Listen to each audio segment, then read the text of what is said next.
వర్ణిత గుండు చేయించడానికి అనకాపల్లి నూకాలమ్మ తల్లి గుడికొచ్చామని చెప్పాను కదా, ఆ వీడియో కంటిన్యూషన్ ఇది. ఈ వీడియోలో అయితే నేను గుడి గురించి నాకు తెలిసిన ఇన్ఫర్మేషన్ అంతా కూడా షేర్ చేస్తాను. గుండు చేయడానికి పర్ హెడ్ 40 రూపీస్ అయితే టికెట్ తీసుకుంటున్నారు.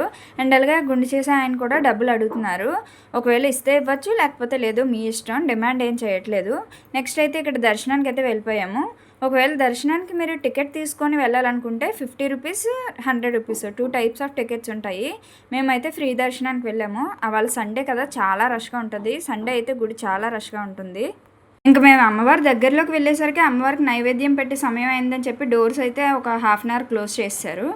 కిడ్స్ ఉన్న వాళ్ళు ఇలాంటి గుడికి వచ్చినప్పుడు కానీ, ఏదైనా రెస్టారెంట్స్కి తినడానికి అది వెళ్ళినప్పుడు కానీ మీ కిడ్స్ని ఎలా ఎంగేజ్ చేస్తారో ప్లీజ్ నాకు కమెంట్లో చెప్పండి. నేనైతే తప్పకుండా ఫాలో అవుతాను. మా కిడ్ అయితే చాలా హైపర్ యాక్టివ్ అనమాట. తనని ఎంగేజ్ చేయడానికి మేము నానా తంటాలు పడుతున్నాము. గుడి అయితే ఇంతకు ముందు కంటే చాలా బాగా డెవలప్ చేశారు. వచ్చిన భక్తులు ఎవ్వరూ కూడా ఇబ్బంది పడకుండా ఇంకా చాలా కొత్తవే కడుతున్నారు. షాపింగ్ స్టాల్స్ కానివ్వండి, చిన్నపిల్లలకి ఆట బొమ్మలు ఇవి కానివ్వండి, అన్నీ కూడా చాలా స్టాల్స్ అవి పెట్టారు. చాలా బాగా డెవలప్ చేశారు. ఈ అమ్మవారిని చూడడానికి చాలా దూరం నుంచి భక్తులు వస్తుంటారు. పండగలు అయితే మాత్రం అలా జరుగుతూనే ఉంటాయి అనమాట.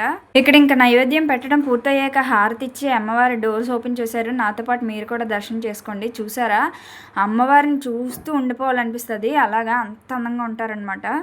ఇప్పటి వరకు ఇంకా చూడలేని వాళ్ళు ఎవరైనా ఉంటే తప్పకుండా రండి. చాలా బాగుంటుంది గుడి అయితే. మాకైతే దర్శనం చాలా బాగా జరిగింది. ఇంకా బయటకు వచ్చి అమ్మవారిది ఒక ఫోటో ఫ్రేమ్ తీసుకున్నాము. తర్వాత మా వర్ణిత ఏ బొమ్మలో చూస్తే అవన్నీ కొనమంటుంది. ఇదైతే తీసుకున్నాము. ఇంకా అక్కడ బోల్డ్ అని గాజులు ఉన్నాయి. గాజులు కొనుక్కుందాం అంటే ఈ బాబు కూతురు ఇద్దరు నన్ను గాజులు కూడా కొనుక్కోనివ్వలేదు. వచ్చేసాం ఇంకా హడావడిగా. నేను లాంగ్ బ్యాక్ ఒక వీడియోలో దసరాకి అమ్మవారి కొత్త గుడి ఓపెన్ అవుతుందని అయితే షేర్ చేశాను. బట్ స్టిల్ కొత్త గుడి అయితే ఓపెన్ అవ్వట్లేదు. కొన్ని వర్క్స్ జరుగుతున్నాయి ఇంకాను.